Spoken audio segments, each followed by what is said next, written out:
Hey lady, welcome to the Grit, Growth, Grace podcast. If we haven't met, my name is Anne-Marie. I'm wife to James and mom to 4 beautiful kids, plus 1 miscarried baby, from 9 months up to 8 years. My hope is to help other women experience the postpartum period all the way up through the first year of baby's life as a time of grit, growth, and grace. We talked last time about how to get clear on what really matters to you. What matters most to you during the postpartum period? And I encouraged you to reevaluate those priorities every 3 months or whenever it makes the most sense, wait for it, for you. But I know you might be thinking, Anne-Marie, so good. That'll carry me to a point. But I've also got all these things I have no control over. My baby's colic, for instance, or reflux, or poor weight gain, or trouble latching, or my own difficulties with pumping, my mastitis, healing from my vaginal tear or C-section, etc. There are dozens of things you could fill in the blanks with. What then? What do you do with all these things you can't control? First off, I'd love for you to pick one thing that you can't control right now, and then start to consider your scripts about that thing. Scripts are the things we tell ourselves as our automatic responses to certain events or situations, especially challenging situations. They're kind of like presets on the radio. This is where our minds go first. You and I use scripts all day, every day. We don't usually question them because we believe we have lots of evidence that they're true. Examples of scripts for challenging situations might be, I can't do this. This is too hard. I can't figure this out. I can't handle this. This is never going to get better. I don't know what to do. I should have known this was going to happen. This always happens to me. It's always going to be this way. This is just the way it is. In those examples I just gave, you heard a lot of negative self-talk, right? I can't. I don't know how, and then strong absolute statements like always and never. So I'd love for you to take a second and get curious about the scripts you use for your one hard thing right now. I invite you to write down the things you tell yourself, not in a judgmental way, but sort of as if you're doing a study of yourself, doing some data collection, and you just want to get as many responses as you can. You could even make like a web where you write the problem in the middle, and then with arrows or lines coming off of it, you write out your scripts. The things you tell yourself about this topic. And then I'd love you to pick a script, just one, and ask yourself, is this 100% true 100% of the time? I got this question from the Metanoia Catholic Journal, and it's beautiful because it helps us put a smidge of distance between ourselves and our thoughts. I said in episode 2 that we are not our thoughts. I am not the crazy thoughts that pop into my head. Similarly, not all of my thoughts are true. Thanks, Anne-Marie. Say something else original. Hear me out. Not all of our thoughts with strong emotions attached are true. Let's say in the center of your web, you wrote colic because, whoa boy, does baby girl have a case of colic.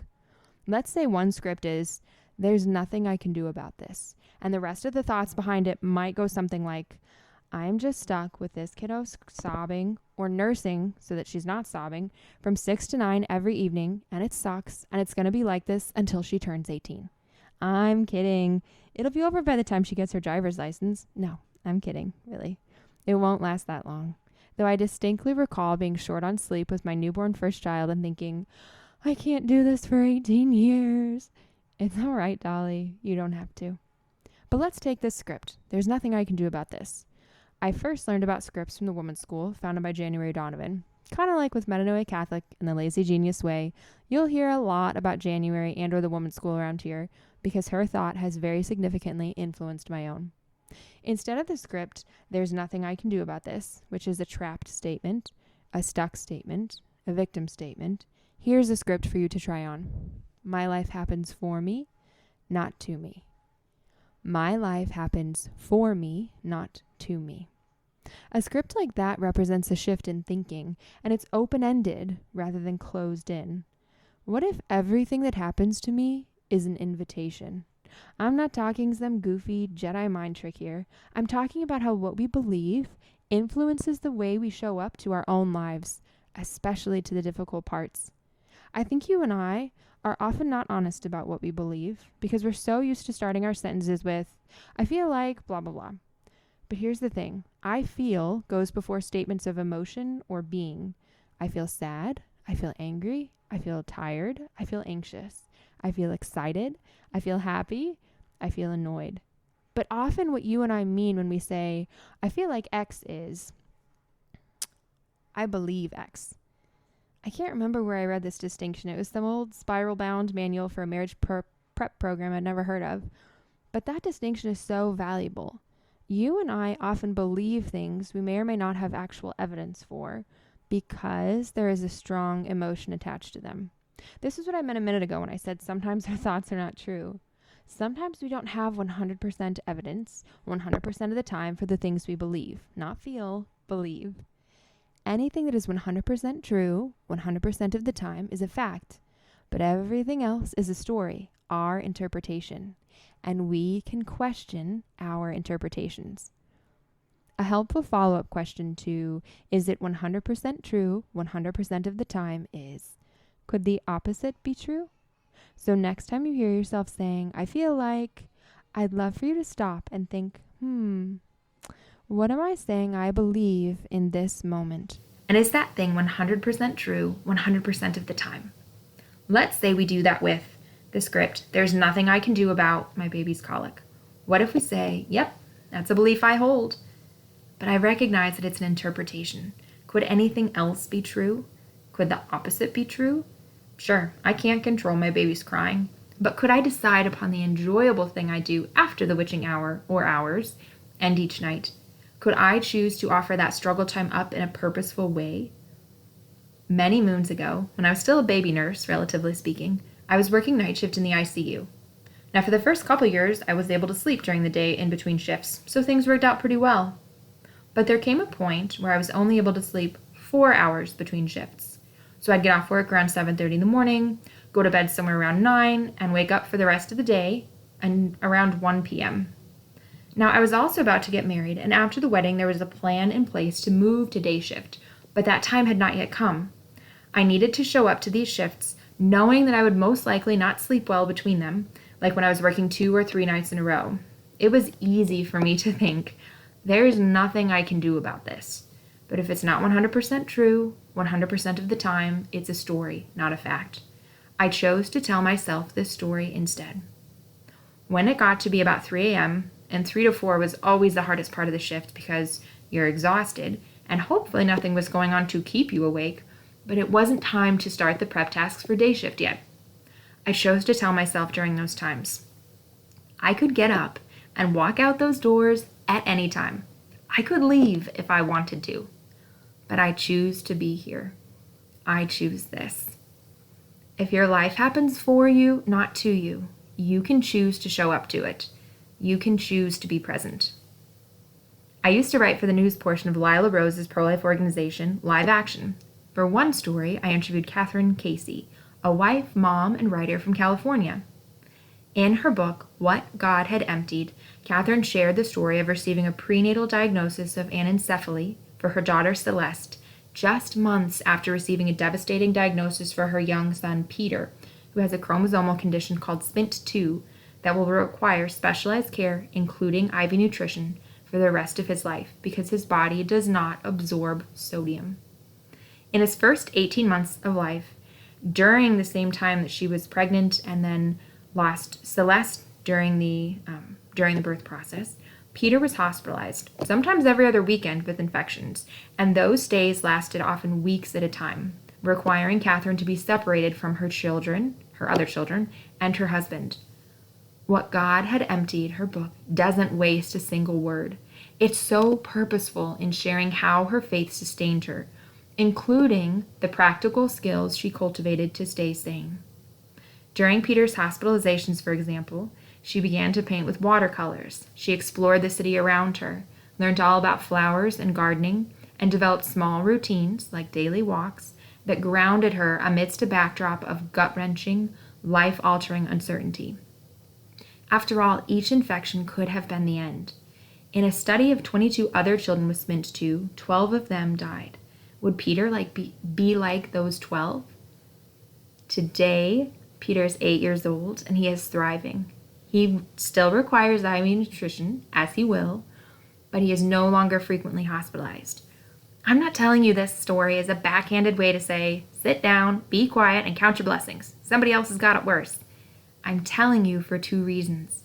1, in every situation we have some agency, some choice in how we respond. And 2, the idea of an invitation to grow, which is the second word in the podcast name, Grit, Growth, Grace, is present in every story of great suffering, healing, persistence, and triumph. We have a choice of whether to compare ourselves to that person, which will always lead to despair, or to grow, to look for best practices. What attitudes, behaviors, or circumstances helped this person or persons?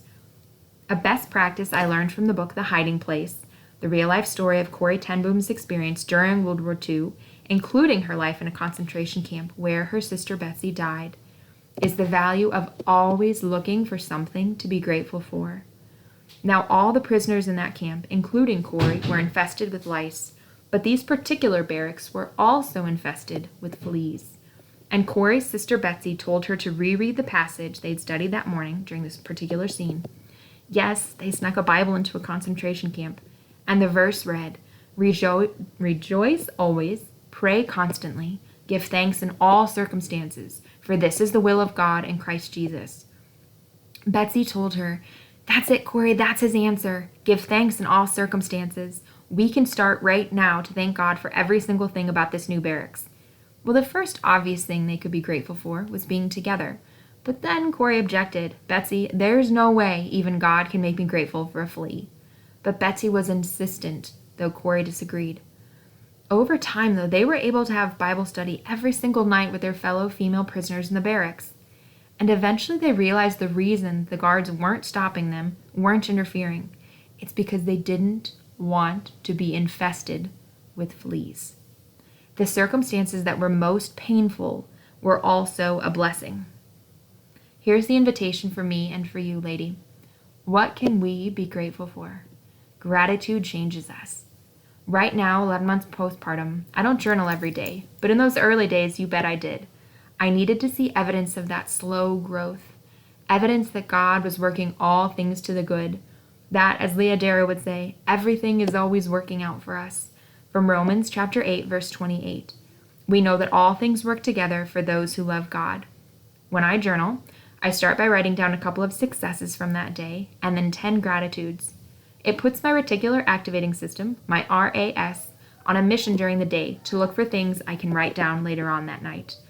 I'm going to share a few examples from the early postpartum days of successes and gratitudes so you can see just how small these things are. But small can still be meaningful, especially since, as James Clear said, and I referenced in another episode, every action we take is a vote for the kind of person we want to become. Successes from 8/23 of 23. So Luke would have been about 3 weeks old. Maintained patience with Dominic's fits. Wrote several thank yous. Spoke courteously to doctor's office rep who called, and sent a friend's kids home from their visit with juice boxes and Tootsie Pop suckers. Among my gratitudes that day, James was up with the baby from 4:45 to 5:15 a.m., and I slept until 7:15. Friends of ours traveled safely to Branson. A friend called to check in, and I learned in Southern Living magazine about a Kentucky-based home decor company and placed an order! From another day, a couple days later, successes. Actively listened to and asked questions of a friend on the phone tonight. Accepted that our mornings are in flux right now, and we don't have a routine, and took James's advice to move more during the day and take a walk. Gratitudes. Neighbors dropped off diapers for us, and a friend brought supper by and stayed to eat it with us. The temps were much milder today than the past few days. Right now, lady, while we are moving through this colic, or this trouble with baby's latch, or poor weight gain, or no sleep, or healing from your tear, or your C-section scar, or any number of other things, I offer you every encouragement to put in the reps right now, challenging your negative scripts, those negative mental presets, and considering whether something else could be true. What choices, options, or alternatives you do have available to you. Perhaps your immediate circumstances can't change at this very moment, but your mindset can. May I offer you this encouragement? Some things just take time. My hands got so inflamed from the thousands of rubber gloves and the tens of thousands of pumps of hand sanitizer I used in the hospital over 8.5 years of working that my hands looked like they had red mittens in pictures for years. Even in my wedding photos, you can see that my hands are red compared to my arms and neck. I stopped working at the bedside 3 years ago, at which point total I had been nursing for 10 years. And my friend, in the last few years I was working just twice a month. My red mittens didn't disappear until 6 months ago. 6 months. They needed time to heal. And 2, sometimes, usually, grace works on us slowly. Part of working in the ICU for so many years, plus being a woman, I think, plus my temperament, plus my upbringing, is that I have a preference for control. Sometimes that's healthy and helpful. When it comes to the people I love most, though, my desire for control can limit their freedom, including their freedom to make mistakes and learn from those mistakes. Several months back, my husband got sick and missed a few days of work. He seemed to be improving, but then got sick again and had to miss another day or two a week or so later. We thought for sure he was getting better then, but it happened a third time, and he missed yet another 2 days. I thought it had to be something to do with what he was eating or drinking, some combination of foods that his body didn't like. After the first and second time, I wanted him not to drink any alcohol or eat anything high in carbs, and I worried that his boss was going to look askance at his repeated absences. My tendency to catastrophize already had his job as our primary breadwinner in jeopardy. But the third time it happened, something changed. I've been praying the whole time, of course, and something shifted inside me, and I chose to believe. This is his choice, and he's a grown-up. I don't need to worry about what his boss thinks about this. I have no evidence that he's about to be out on the street.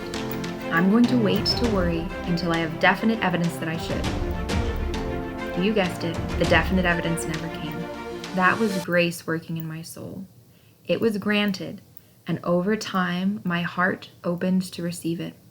The circumstances were the same as the first 2 times, but my heart had shifted. Keep praying and doing your best in your hard thing, lady. Grace often shifts our hearts slowly. I talked a bit ago about how Catherine Casey's story of forming little routines for herself gave some semblance of order to her days at the hospital. Kendra Adachi, author of The Lazy Genius Way, has great thoughts about routines too.